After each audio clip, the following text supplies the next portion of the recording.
রংমং মাইরা পুরা পারফেক্ট করতেছ। হ্যাঁ, ওনাদের বললে ওনারা বলবে ইঞ্জিন খোনা হয়েছে নাকি, আপনার দেখে নিতে হইব। এগুলো সব রং করা, এই যে সাইলেন্সার এগুলো রং করছে। এই বাইক নিয়ে টাকা নষ্ট করা একই কথা ভাই। সারাদিন ভাই অনেক দূর থেকে এসেছে, অনেক আশা নিয়ে আমার কাছে, এই কষ্টের টাকায় সেরা একটা বাইক কেনার জন্য। ভাইয়ের এই হাসি দেখে মনে হচ্ছে আমি ভাইয়ের মনের আশা আলহামদুলিল্লাহ পূরণ করতে পেরেছি। হ্যালো এভরিওয়ান, আসসালামু আলাইকুম, welcome to my YouTube channel and Facebook page Raju rider blogs. কি অবস্থা ভাই ব্রাদার, সবাই কেমন আছেন? আশা করি সবাই ভালো আছেন। আজকে আমার ভিডিওর টাইটেল এবং থাম্বনেল দেখে আপনারা বুঝেই গেছেন, আজকে আমি আমার আরেক সাবস্ক্রাইবারকে আরো একটি সেকেন্ড হ্যান্ড বাইক কিনে দিচ্ছি। তো আজকে যে সাবস্ক্রাইবারকে আমি সেকেন্ড হ্যান্ড বাইক কিনে দিচ্ছি, সেই ভাই আসছে সেই ময়মনসিংহ থেকে, প্রায় 3-3.5 ঘন্টা জার্নি করে আজকে আমার কাছে আসতেছে একটি সেকেন্ড হ্যান্ড বাইক কেনার জন্য। তো ভাইকে আমি চেষ্টা করবো আজকে মার্কেটের বেস্ট বাইকটা কিনে দেওয়ার জন্য, বেস্ট প্রাইসে।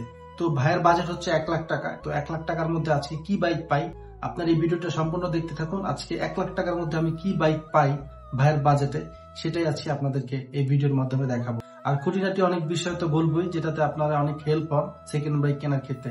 আর অবশ্যই একটি সেকেন্ড বাইক যখন আপনি কিনবেন, অবশ্যই যে বোঝে এবং জানে সম্পর্কে, বাইক সম্পর্কে বোঝে জানে এমন এক ভাইকে নিয়ে বাইকটা কেনার চেষ্টা করবেন।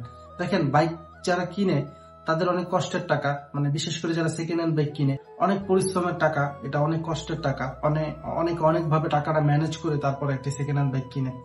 যেহেতু আমার জীবনে প্রথম বাইক সেকেন্ড হ্যান্ড বাইক, তো আমি আসলে এই জিনিসটা ফিল করতে পারি যে একটি সেকেন্ড হ্যান্ড বাইক যারা কিনে তাদের আসলে অনেক কষ্টের টাকা। আজকে আমি যে ভাইকে বাইকটা কিনে দিচ্ছি, এই ভাইয়ের সাথে আমার কথা হইতেছে আজকে 1 সপ্তাহ আগে থেকে। তো ভাইকে আমি 1 সপ্তাহের মধ্যে আজকে সময় দিতে পারবো, এই জন্য আজকে আমি ভাইকে বাইকটা কিনে দিচ্ছি। আসলে দেখেন, আমার পক্ষে আসলে 30 দিন 30টা বাইক কিনে দেওয়া সম্ভব না, যেহেতু আমি একটা জব করি। আর আমি যখন ফ্রি থাকি তখন আমি রাইড শেয়ার করি। দেখেন, আমার ইউটিউব চ্যানেলে প্রথম যে ভিডিওটা আপলোড করা আছে, যেটার ভিউ প্রায় 50,000-এর উপরে, ওই ভিডিওটায় যে ভাই রিপন ভাই আমাকে মানে বাইক কেনার জন্য উনি আসছিল আমার কাছে, ওই ভাই আসলে আমাকে অনেকভাবে কনভিন্স করছে যে ভাই দেখেন, আপনি তো রাইড শেয়ারই করেন, তো আপনি যেদিন ফ্রি থাকেন ওই দিনটা আপনি আমাকে সময় দেন। হ্যাঁ, আপনি হয়তো রাইড শেয়ার করে যে টাকাটা ইনকাম করেন, আমি আপনাকে ইনশাল্লাহ সেই টাকাটা আমি আপনাকে দিব, কোনো সমস্যা নাই। তো আমি আসলে চিন্তা করলাম যে আমি তো আসলে রাইড শেয়ারই করি ফ্রির দিন, তো চিন্তা করলাম যে না, আমার এক্সপিরিয়েন্সের ধারায় বাইক সম্পর্কে যেহেতু আমি বুঝি, আসলে অনেক মানুষ আছে যারা বাইক সম্পর্কে কোনো কিছুই বোঝে না, তো তাদেরকে আমি আমার এই সারাটা দিন রাইড শেয়ারে সময় না দিয়ে ওই ভাইকে সময় দিয়ে তাকে একটা ভালো বাইক কিনে দেওয়ার চেষ্টা করি। আসলে এই ভাবনা থেকে আমার সেকেন্ড হ্যান্ড বাইক কিনে দেওয়া সাবস্ক্রাইবারদের যারা আমাকে নক করেন, আমি চেষ্টা করি। তো দেখেন, আমি আজকে এই ভাইকে কিনে দিচ্ছি, আরো প্রায় 4-5 জন আমাকে বলে রাখছে। তো আমি জানি না এই ভাইকে কিনে দেওয়ার পরে আমি এই 4-5 জনকে কবে শেষ করতে পারবো, তবে আমি চেষ্টা করব। তো আসলে যারা আমাকে নক দেন, তারা যদি রিসেন্টলি বাইক কিনেন অথবা আপনার হাতে সময় থাকে যে না, রাজু ভাইয়ের জন্য ওয়েট করব, সময় দিতে পারবো, ভাই যেদিন আমাকে বলবে আমি সেদিন বাইক কিনবো, কোনো সমস্যা নাই, তাহলে আমাকে নক দিবেন। হ্যাঁ, কারণ আপনি আমাকে যদি আজকে নক দিয়ে বলেন যে ভাই কালকেই একটা বাইক কিনে দেন, সেটা কিন্তু আমার পক্ষে সম্ভব না। কারণ এই বাইক কিনে দেওয়াটা কিন্তু আমার প্রফেশন না ভাই, এটা আমি যখন ফ্রি থাকি তখন আমি রাইড শেয়ার করি, ওই রাইড শেয়ারটা না করে আপনাকে আমি একটু সময় দিয়ে হেল্প করলাম, এই আর কি। আসলে আমার যে জবটা, এটা হুটহাট করে, আজকে ডিউটি আছে কালকে নেই, আবার 1 সপ্তাহ টানা আছে, আবার 2 দিন বন্ধ। হ্যাঁ, তো আমার পক্ষে আসলে আপনাকে কনফার্ম ভাবে জানানো সম্ভব না যে ভাই এত তারিখে আপনি কিনে দিন। আপনি যদি প্রিপারেশন থাকে, রেডি থাকেন, তাহলে আমাকে বললে আমি আপনাকে জানাবো ভাই আমি কালকে ফ্রি আছি, আপনি আসেন। তো যাই হোক, চলেন আজকের ভিডিওটা শুরু করা যাক। আশা করি আপনার এই ভিডিওটা ভালো লাগবে, এবং ভিডিওটা ভালো লাগলে অবশ্যই লাইক দিবেন, শেয়ার করে দিবেন, এবং আমার চ্যানেল নতুন হয়ে থাকলে সাবস্ক্রাইব করে দিবেন। ভাই মেন রোডে দাঁড়ায় আছে, চলেন দেখা হচ্ছে মোটো ব্লগ সেটআপে। ভাই কোথায় আপনি? আচ্ছা আচ্ছা, ওয়ালাইকুম আসসালাম ভাই, আপনার সাথেই কথা হয়েছে? বাসে উঠছেন কয়টায়? বাসে উঠছেন কয়টায়? 8টা বাজে উঠছেন? এখন আন্দোলন চলে? বোট বাজার থেকে মনে হয় জ্যাম পাইছেন না? আপনি যখন আমারে ফোন দিয়েছেন তখন আমি দেখছি গুগল ম্যাপে আপনার বোট বাজার ওইদিকে পুরো জ্যাম। আচ্ছা, তাহলে চলেন আগে কোন দিকে? আপনাকে মার্কেট প্লেসে কোনো বাইক দেখছেন? তো দেখবেন না, 2-1টা বাইক মার্কেট প্লেসে দেখে রাখবেন না? মার্কেটে একটু কম প্রাইসের বাইকগুলো একটু অ্যাভেলেবেল কম দোকানে, বুঝছেন? আপনার 1,20,000 থেকে 1.5 লাখ টাকা প্রাইসের বাইকগুলো অ্যাভেলেবেল বেশি। আচ্ছা চলেন এখন যাওয়ার পরে বুঝতে পারবেন না। আপনি 2 জন আসছেন? আচ্ছা উঠেন, সমস্যা নেই, উঠেন। এখন যাইতেছি রামপুরাতে। রামপুরা দেখবো বাইক, প্রত্যেকবারের মতো রামপুরাতেই যাচ্ছি। রামপুরা থেকে শুরু করব। এখন ভাইরা আসছে এবার 2 জন। এখন রামপুরা থেকে অন্যদিকে মুভ করলে আর একটা বাইক লাগবে আর কি। আগে যাই রামপুরাতে, দেখি রামপুরার কি অবস্থা। আসলে ভাইয়ের বাজেট হচ্ছে 90,000 থেকে 1 লাখ টাকা। হুন্ডা লিভো, ভাইয়ের টার্গেট হচ্ছে এটা। মার্কেটে যাওয়ার পর বুঝতে পারবো যে কি অবস্থা। তো চলেন পুরোতে আগে যাই দেখি।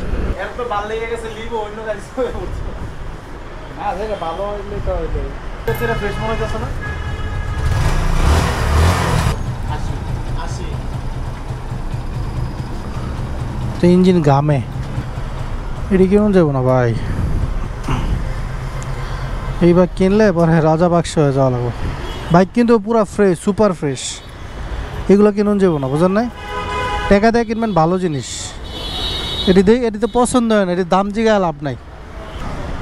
চালায় পুরো পানি বানালিস। সেলুটু। এটা সামনের টায়ার অবস্থা পুরো 12টা বাজে আছে।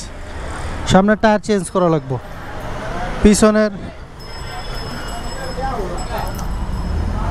পিছনেরটা ভালো আছে, সামনেরটা চেঞ্জ করা লাগবে। হ্যাঁ এমনি ইঞ্জিন খারাপ না, ভালোই আছে ভাই। এটা সেলুটো, এটা কত প্রাইস? 85। 17-18। ও আচ্ছা।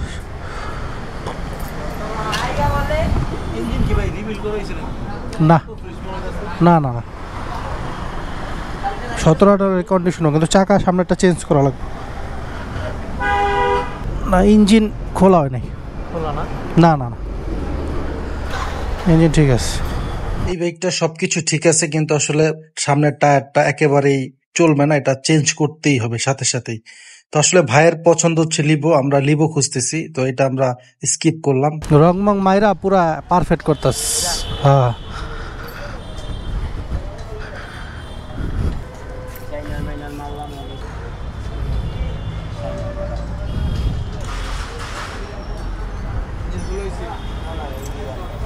কোনাদের বললে কোনারা বলবে ইঞ্জিন খোনা হয়েছে নাকি, আপনার দেখা নিতে হইব।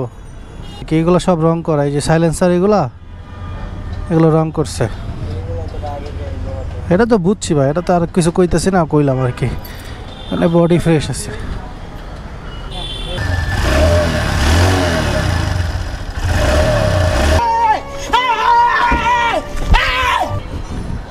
এই বাইক নিয়ে টাকা নষ্ট করা একই কথা। রামপুরাতে অনেকগুলো বাইক দেখলাম, এখন যাচ্ছি মালিবাগে। একটা বাইক দেখছিলাম মার্কেট প্লেসে, আমরা ওই দোকানটাতে যাচ্ছি। তো ভাইরা যেহেতু 3 জন আসছে, আরেকজন বাইরে আমি বাসে পাঠিয়ে দিছি। মার্কেট প্লেসে আমরা এই বাইকটা দেখি, এটা হচ্ছে হুন্ডা লিভো, এটা 2019-এর মডেল। এটার মোটামুটি খুব ভালোই কন্ডিশন, খারাপ না, কিন্তু 2 বছরের পেপারস। তো ভাই বলতেছিল যে ভাই নাকি একটা 10 বছরের নাম্বার করা দেখছে, সেটা 2021-এর মডেল। ওইটার প্রাইস চাইছে 95,000 টাকা। আর এই বাইকটা ফিক্স প্রাইস দোকানদার বলতেছে 88,000 টাকা। তো ভাই আসলে বলতেছে ভাই আমি এই উত্তরা যেটা দেখছি ওইটা একটু দেখবো। তো এই হচ্ছে কথা। তো আমরা উত্তরা দেখবো, এটা তো মালিকের থেকে দেখেন মালিক কি বলে। ট্যাক্স টোকেন ভাই কতদিন আছে আপডেট? ট্যাক্স টোকেন দেখতে মানে বছর খানিক আছে, তো বছর ধরে আছে নাকি 2-3 মাস আবার শেষ হয়ে গেল তারেক জামাল? এটা প্রাইসটা কত ভাই, কত রাখবেন? এটা হচ্ছে যে আপনার 90,000 টাকা। আর কম হবে না? আমাদের কম একদম দিব। বলেন, একদম বলেন। দাম 38,000 টাকা। আপনি ভাইয়া ওঠেন। উত্তর হাউস বিল্ডিং ভাই। হ্যাঁ ওঠেন। বড় ভাই দিয়া মহাখালী দিয়া বাইরে যায়। হ্যাঁ এদিক দিয়ে সোজা গেলে জ্যাম পাইবেন। হ্যাঁ মহাখালী দিয়ে চলে যাব, বনানি হয়। ঠিক আছে। বাইক কেনা কিন্তু বললেই হয়ে যায় না। দেখেন এতক্ষণ ঘুরলাম, তো ওইভাবে একটাও মিলাইতে পারি নাই। এখন আমরা যাচ্ছি হচ্ছে উত্তরাতে একটা মার্কেট প্লেসে একটা বাইক দেখছিল ভাইরা, তো ওই বাইকটাই দেখতে যাচ্ছি। ওটা হচ্ছে হুন্ডা লিভো 2021-এর মডেল। দাম চাচ্ছে হচ্ছে 95,000 টাকা ফিক্সড, হয়তো গেলে আরও কিছু কমানো যেতে পারে। তো এখন যাচ্ছি উত্তরা গিয়ে ওই বাইকটা দেখার পরে আসলে বুঝতে পারবো যে বাইকটা কি অবস্থা, নেওয়া যাবে কিনা, ইঞ্জিন কন্ডিশন কি অবস্থা। তো চলেন উত্তরা যাই, আমরা দেখি বাইকটা আমরা নিতে পারি কিনা উত্তরা থেকে।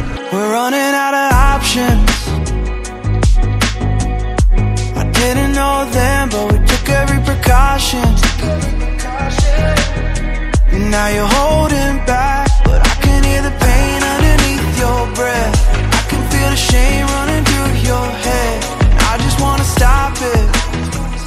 হচ্ছে হুন্ডা লিভো 110 সিসি, যেটা দেখার জন্য আসছি। এটা সব থেকে প্লাস পয়েন্ট হচ্ছে এটা 10 বছরের কাগজ এবং 2021-এর মডেল। বাইকটা ফুল ফ্রেশ, একেবারেই ফ্রেশ, এবং যা আছে তাই, কোনো রং টং কিছু করা না, একদম ফুল ফ্রেশ।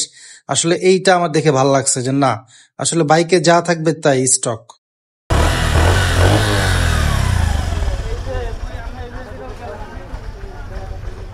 একটু নামান, চালায় দেখতে হবে।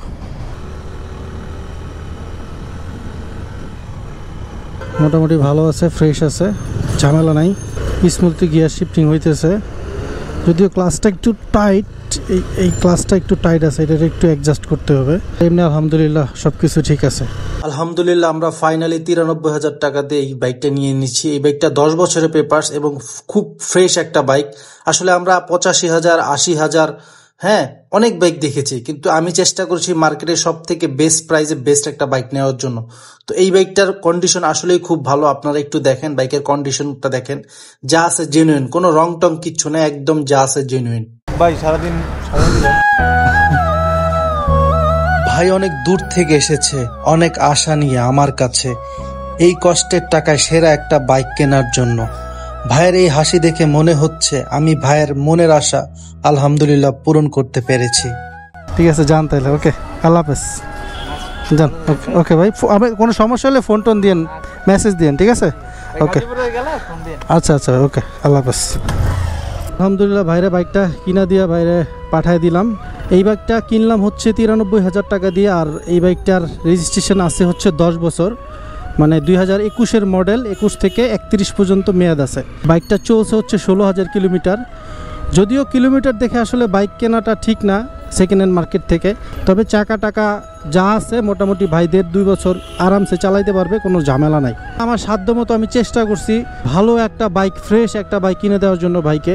ভাই যেহেতু অনেক দূর থেকে আসছে আমার কাছে এই বাইকটা কেনার জন্য, অনেক বিশ্বাস করে, আমি চেষ্টা করছি আমার সেই বিশ্বাসের মর্যাদাটা রাখার। আমি একদম আমার নিজের মনে করে ভাইকে বাইকটা কিনে দিছি, এবং প্রত্যেকটা সাবস্ক্রাইবারকেই আমি আমার নিজের মনে করে বাইকটা কিনে দিই। কারণ এই টাকাগুলো ভাই অনেক কষ্টের টাকা, যারা সেকেন্ড হ্যান্ড বাইক কিনে তাদের অনেক কষ্টের টাকা, আমি বারবারই বলি। তো আজকে এই সারাদিন ভাইরে সময় দিলাম, তো ভাই 2,000 টাকা দিছে, আলহামদুলিল্লাহ আমি খুশি। তো আজকের ভিডিওটা আশা করি আপনাদের ভালো লাগছে, এবং ভিডিওটা ভালো লাগলে অবশ্যই লাইক, কমেন্ট এবং শেয়ার করে দিবেন। আজকের এই ভিডিওটা থেকে আপনাদের রাজু ভাই বিদায় নিচ্ছি, আবার দেখা হবে পরবর্তী কোনো ভিডিওতে। আল্লাহ হাফেজ।